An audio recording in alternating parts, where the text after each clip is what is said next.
Guys పాపం పల్లవి ప్రశాంత్ గురించి ఇప్పుడే తెలిసింది. వాడికి నిద్ర లేక మీరందరు నిద్ర లేకుండా చేస్తారు. వాడు సక్సెస్ని కూడా ఎంజాయ్ చేయలేకపోతున్నాడు. నేను మూవీస్ చేసుకుంటే ఇందులో ఇన్వాల్వ్ అవ్వద్దు, బట్ నాకెందుకంటే వాడు పాపం నేను వాడి గురించి నేను ఎప్పుడు వాడిని సపోర్ట్ చేయకుండా నేను మాట్లాడలేదు.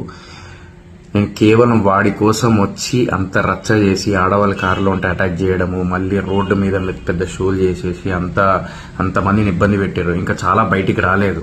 ఆడవాళ్ళ మీద ఇష్టమైనట్టు మీరు ఏమేం చేశారు అన్ని ఇన్ఫర్మేషన్లు ఉన్నాయి. ఓకేనా? మీ వల్ల పాపం వాడిని రెచ్చగొట్టి ఇక్కడ నుంచి వెళ్దాం, అక్కడ నుంచి వెళ్దాం, అట్లా చేద్దాం, ఇట్లా చేద్దాం అని చెప్పేసి వాడిని ఈరోజు ఈ స్థితికి తీసుకొచ్చారు. అరే వాడు ఒక ఏ స్థాయి నుంచి ఏ స్థాయి వరకు వచ్చిండు, బిగ్ బాస్ విన్నర్ అయ్యిండు అనేది చిన్న విషయం కాదు. ఓకే, మీరు ప్రేమ అభిమానం అంతా చూపించారు, కాదని కాదు, కానీ ఆ సక్సెస్ ని వాడిని ఎంజాయ్ చేయిస్తే ఇంకా హ్యాపీ ఫీల్ అయ్యేటోడాడు. ఈరోజు ఆ స్థితిలో లేడు.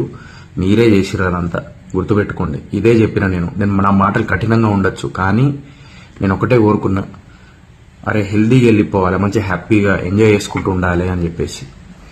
ఇలా అటాక్ చేయడం వల్ల, ఇలా చేయడం వల్ల, అలా చేయడం వల్ల ఏమొచ్చింది పాపం? వాడు ఈరోజు అంత కష్టపడినందుకు ఫలితం వచ్చిన తర్వాత కూడా వాడు ఎంజాయ్ చేయలేకపోతున్నాడు. వాడు కేవలం మీ వల్ల.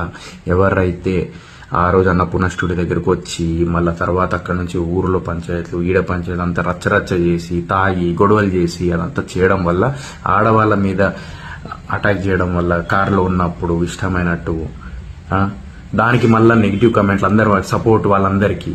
ఇక్కడ పల్లవి ప్రశాంత్ ని ఎవ్వరు ఏమనట్లేదు. పల్లవి ప్రశాంత్ కోసం వచ్చి అలా రచ్చ చేసిన వాళ్ళని పాయింట్అవుట్ చేసి మాట్లాడుతున్నాం. ఇక్కడ ఎవ్వరైనా కూడా గుర్తుపెట్టుకోండి, అది మైండ్ లో పెట్టుకోండి.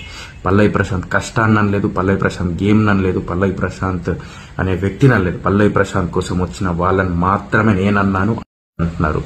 ఆ రోజు వచ్చి రచ్చ చేసిన వాళ్ళని మాత్రమే గుర్తుపెట్టుకోండి. మీ ఇంట్లో ఆడవాళ్ళు ఉన్నారు, అక్క చెల్లి అందరు ఉన్నారు, గుర్తుపెట్టుకోండి. అది అంత సింపుల్. ఇదే చెప్పాలనుకున్నాను. మళ్ళీ క్లారిటీ ఇస్తున్నా. ఈ రోజు కేవలం మీ వల్లనే పాపం ఆడు ఈరోజు ఈ స్థితిలో ఉన్నాడు, గుర్తుపెట్టుకోండి. నాకు ఇంకోటి అర్థం కాదు ఏంటంటే, నేను ఏదైతే స్టేట్మెంట్ పాస్ చేసినో వైలెన్స్ అది ఇది అని అంటున్నారు. ఆత్మరక్షణ భయ్. అరే నీ ఫ్యామిలీ ఉన్నారు లోపల, ఒకసారి వీడియో చూడుర్రి.